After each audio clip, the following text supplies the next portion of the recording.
আজ তোমাদের এই যে এতোয়া মুন্ডার কাহিনী মহেশ্বতা দেবীর লেখা এই যে গল্পটি রয়েছে, তো এই গল্পটি থেকে যে হাতে কলমে অংশ যে রয়েছে তোমাদের, এই হাতে কলমে অংশের সমস্ত সমাধান তোমাদের করে দেখাবো।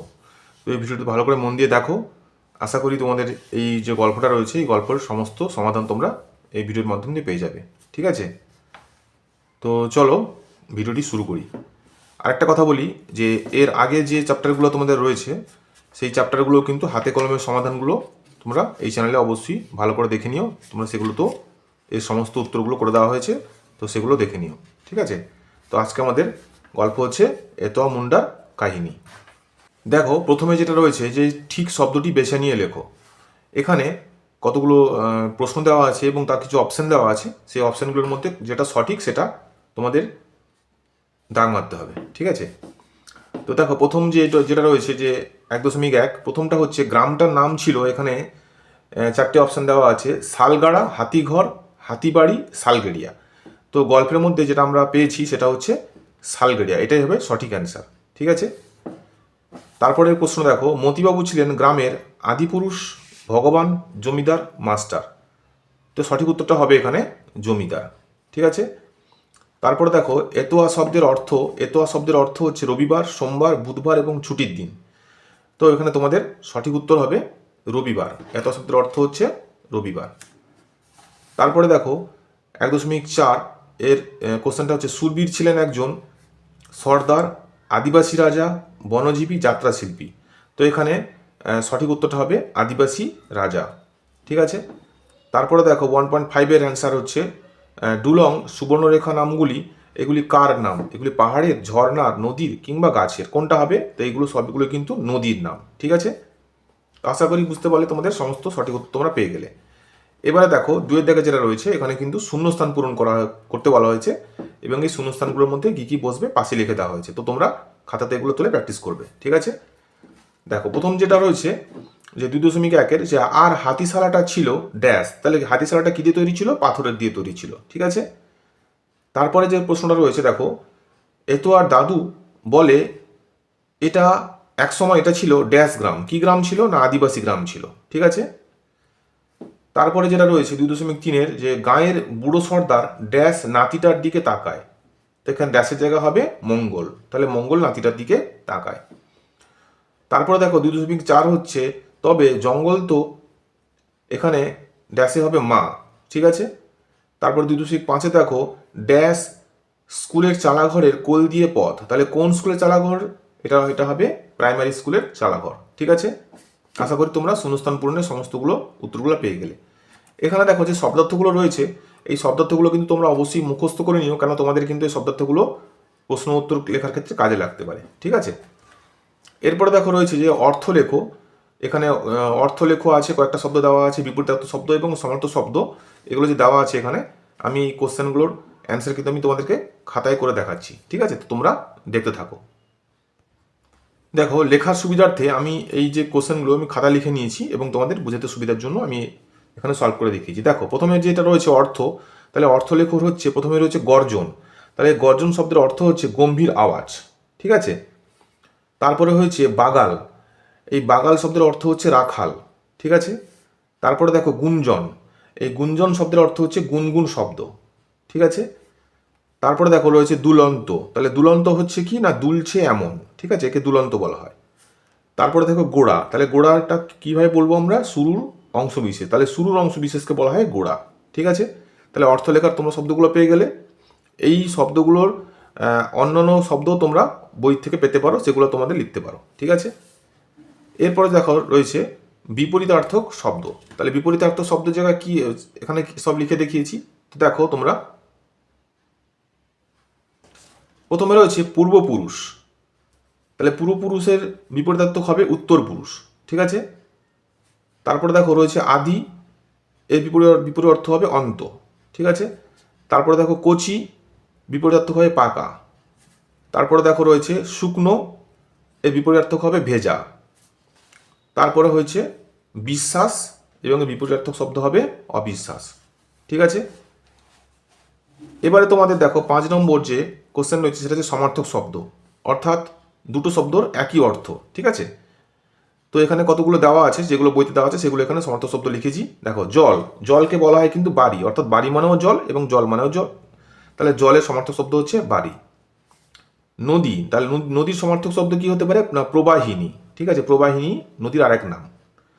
তারপরে দেখো সমুদ্র, সমুদ্রকে বলতে পারি আমরা সাগর। তারপরে দেখো জঙ্গল, জঙ্গলটা হচ্ছে অরণ্য, হ্যাঁ জঙ্গলকে আমরা অরণ্য নামেও ডাকতে পারি। তারপরে দেখো উলগুলান, উলগুলান কথার অর্থ হচ্ছে বিদ্রোহ, অর্থাৎ কথার অর্থ হচ্ছে বিদ্রোহ, অর্থাৎ উলগুলান যা বিদ্রোহ তা। ঠিক আছে, তাহলে সমার্থক শব্দ তোমরা বুঝতে পারলে এখানে।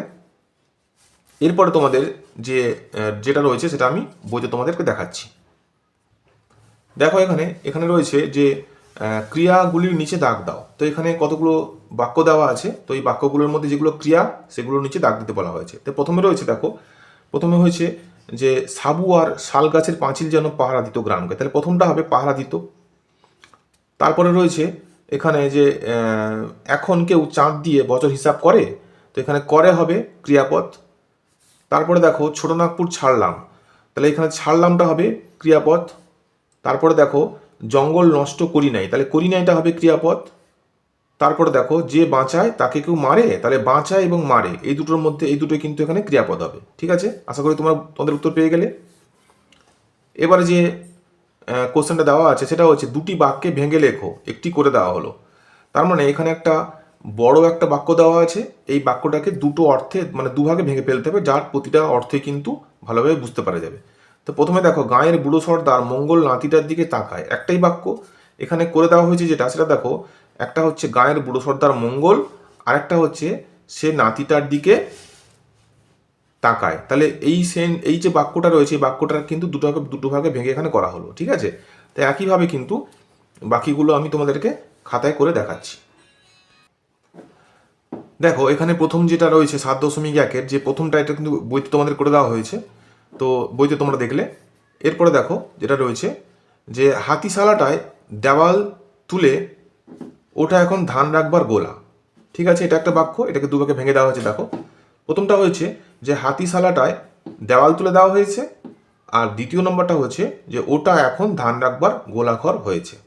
আশা করি তোমরা বুঝতে পারছো কীভাবে ভেঙে দেওয়া হয়েছে। ঠিক আছে, এরপরে দেখো তোমাদের আমাদের কালে সেই জঙ্গল দিয়ে 4 মাইল যাও তবে পাঠশালা। এটা একটা পুরো বাক্য এবং এটাকে দেখো দুভাগে ভেঙে দেওয়া হয়েছে যে আমাদের কালে সেই জঙ্গল দিয়ে 4 মাইল যেতে হতো, তারপরে দ্বিতীয় যে পার্ট রয়েছে সেটা হচ্ছে তারপর পাঠশালা পড়তো। ঠিক আছে, বুঝতে পারছো তোমরা।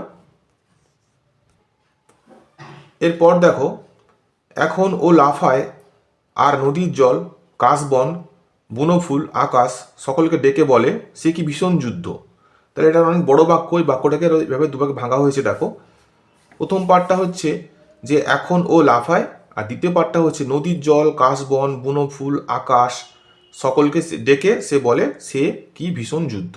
ঠিক আছে, এরপরে দেখো যেটা শেষ যেটা রয়েছে সেটা হচ্ছে ডুলং ও সুবর্ণরেখাও হেসে চলে যায় বয়ে যায়। তাহলে দেখো এখানে দুভাগে ভাগ করা হয়েছে। প্রথম পার্টটা হচ্ছে ডুলং ও সুবর্ণরেখাও হেসে চলে যায়, আর দ্বিতীয় হচ্ছে তারা বয়ে যায়। আশা করি তোমরা যে পার্ট ভেঙে যে করা হলো এটা তোমরা বুঝতে পারলে। ঠিক আছে, এরপরে দেখো যেটা বাক্য রচনাগুলো যেগুলো রয়েছে সেগুলো এখানে করে দেওয়া হয়েছে, তোমরা নিজের মতন করেও বাক্য রচনা করতে পারো। ঠিক আছে, তো প্রথমটা দেখো রয়েছে পাঁচিল। আচ্ছা, পাঁচিল দিয়ে বাক্য রচনা হয়েছে যে আমাদের স্কুলের চতুর্দিকে উঁচু পাঁচিল দিয়ে ঘেরা। এটা তোমরা নিজের মতন করেও করতে পারো কিংবা এটাও তোমরা লিখতে পারো। ঠিক আছে, তারপরে দেখো চাঁদ, চাঁদের আলোয় চারপাশ শান্ত ও স্নিগ্ধ হয়ে ওঠে। ঠিক আছে, তারপরে দেখো দেশ, আমাদের দেশের নাম ভারতবর্ষ। তারপরে দেখো মানুষ, মানুষ একটি সামাজিক জীব। ঠিক আছে, তারপরে দেখো জঙ্গল, জঙ্গলে বিভিন্ন হিংস্র প্রাণী বাস করে। ঠিক আছে, তো তোমরা বুঝতে পারলে যে এগুলো নিজের মতন করে তোমরা করতে পারো। এরপরে দেখো এখানে রয়েছে কোনটি কোন ধরনের বাক্য তা লেখো, একটি করে দেওয়া হবে। ঠিক আছে, তো এখানে অনেকগুলো বাক্য দেওয়া আছে, বাক্যগুলো কিন্তু কিরকম ধরনের বাক্য সেগুলো পাশে লিখতে বলেছে। ঠিক আছে, তো প্রথমটা দেখো করে দেওয়া আছে স্রোত কি জোরালো। দেখো এটা লেখার পরে রয়েছে এই যে চিহ্নটা রয়েছে এটাকে বলা হয় বিশ্বসূচক চিহ্ন। ঠিক আছে, তাহলে বিস্ময়বোধক বাক্য বলা হচ্ছে একে। 9.2 রয়েছে কচি ছেলে কিছুই জানে না। এটা হচ্ছে এই যেহেতু না আছে তাই এটা নেতিবাচক বাক্য বলা হয়েছে, অর্থাৎ না বাচক বাক্য বলা হয়েছে। তারপরে হচ্ছে সে যেন গরুয়া জলের সমুদ্র, ঠিক আছে, এটা হচ্ছে নির্দেশাত্মক বাক্য। তারপরে দেখো নামটা বদলে গেল কেন গো, যেহেতু প্রশ্নচিহ্ন দেওয়া আছে তাহলে এটা হবে প্রশ্নবোধক বাক্য। তারপরে দেখো কি যুদ্ধ বিশেষক চিহ্ন দেওয়া আছে, এটাও কিন্তু হবে বিষয়বোধক বাক্য। ঠিক আছে, আশা করি তোমরা বুঝতে পারলে। এরপরে দেখো এখানে যে রয়েছে একটা ঝুড়ি দেওয়া আছে, এই ঝুড়ির মধ্যে কতগুলো শব্দ দেওয়া রয়েছে এবং এই শব্দগুলোকে কিন্তু এখানে এই যে ছকটা রয়েছে ছকের মধ্যে কিন্তু ভাগ করে বসাতে হবে কোনটা কি। এখানে দেওয়া আছে বিশেষ্য, বিশেষণ, সর্বনাম, অব্যয় এবং ক্রিয়া। ঠিক আছে, এগুলো সবগুলোই কিন্তু ঝুড়ির মধ্যে রয়েছে, তো সেগুলো এখানে ভাগ করে বসানো হয়েছে। তার প্রথমে বলা আছে বিশেষ্য। বিশেষ্য কোনটা? শিকার এবং লড়াই, এ দুটো হচ্ছে বিশেষ্য। ঠিক আছে, তারপরে দেখো বিশেষণ হচ্ছে মস্ত, তারপরে হচ্ছে বুড়ো, ভীষণ, ছোট্ট, ঝাঁকড়া, ধারালো, সরু, এগুলো সবগুলি হচ্ছে বিশেষণ। ঠিক আছে, তারপরে দেখো সর্বনাম হচ্ছে আমাদের, তুই ও সে। আচ্ছা, অব্যয় হয়েছে ও, আর ক্রিয়া হচ্ছে চড়ায়, রাখে, ওঠে। ঠিক আছে, আশা করি তোমরা বুঝতে পারলে। এই ঝুড়ি থেকে এইভাবে নিয়ে লেখা হয়েছে। এর পরের কোশ্চেন দেখো, এখানে দেখো নিম্নলিখিত প্রতিটি ক্ষেত্রে দুটি বাক্যকে জুড়ে একটি বাক্য লেখো। অর্থাৎ এখানে দুটো বাক্য দেওয়া আছে, দেখো এই দুটো বাক্যকে জুড়ে একটি বাক্য তৈরি করতে হবে। ঠিক আছে, তো একটি করে দেওয়া হলো। দেখো প্রথমটা কি আছে, যে 11.1-এর কি গল্পই বললে আজ দাদু, এটা একটা বাক্য। সবাই শুনছিল গো, এটা একটা বাক্য। তাহলে দুটো বাক্যকে জুড়ে দিয়ে একটা বাক্য করা হয়েছে। দেখো তাহলে দাদু আজ এমন গল্প বললে যে সবাই শুনছিল গো। ঠিক আছে, বুঝতে পারলে। একইভাবে এগুলো তোমাদের খাতায় করে দেখিয়েছি, তো তোমরা সেগুলো দেখো। তো প্রথমটা তো বইতে করে দেওয়া হয়েছে, এবং তারপর থেকে দেখো এত আরে ছেলে তুই বড্ড ভালো। তাহলে এই দুটো বাক্য একটা জুড়ে আমরা একটা করব। তাহলে বলা হয়েছে তুই বড্ড ভালো ছেলে রে এতোয়া। ঠিক আছে, তারপরে দেখো তুই বড্ড বকিস এতোয়া, তোর বাপেরও এত কথা শুধাবার সাহস হতো না। ঠিক আছে, দুটো বাক্য জুড়ে হয়েছে একটা বাক্য। দেখো এতোয়া তুই যত বকিস তোর বাপেরও এত কথা শুধাবার সাহস হতো না। ঠিক আছে, এরপরে দেখো বাবুরা এলো আমাদের সব নিয়ে নিল, দুটো বাক্য। তাই এখানে করা হয়েছে বাবুরা এসে আমাদের সব নিয়ে নিল, একটা বাক্য হয়ে গেছে। তারপরে দেখো আদিবাসী আসছে মানুষ বাড়ছে, এটাকে একটা বাক্য করার জন্য হয়েছে আদিবাসী আসায় মানুষ বাড়ছে। ঠিক আছে, আশা করি তোমরা বুঝতে পারলে। এরপরে দেখো যে 12 দাগে রয়েছে, এখানে কতগুলো এলোমেলো শব্দ দেওয়া আছে। এই এলোমেলো শব্দগুলোকে সাজিয়ে কিন্তু এখানে সঠিক শব্দ লিখতে হবে। তো প্রথম শব্দটা যেটা রয়েছে সেটা হচ্ছে সঠিক অর্থ হবে, মানে সঠিক শব্দ হবে আদিবাসী। তারপরে হবে সুবর্ণরেখা, তারপরে হবে দরাঙ্গাড়া, তারপরে হবে পোড়ামাটি, তারপরে হবে আদি পুরুষ। ঠিক আছে, আশা করি তোমরা বুঝতে পারছো। তো আজকের ভিডিওটি এই পর্যন্তই।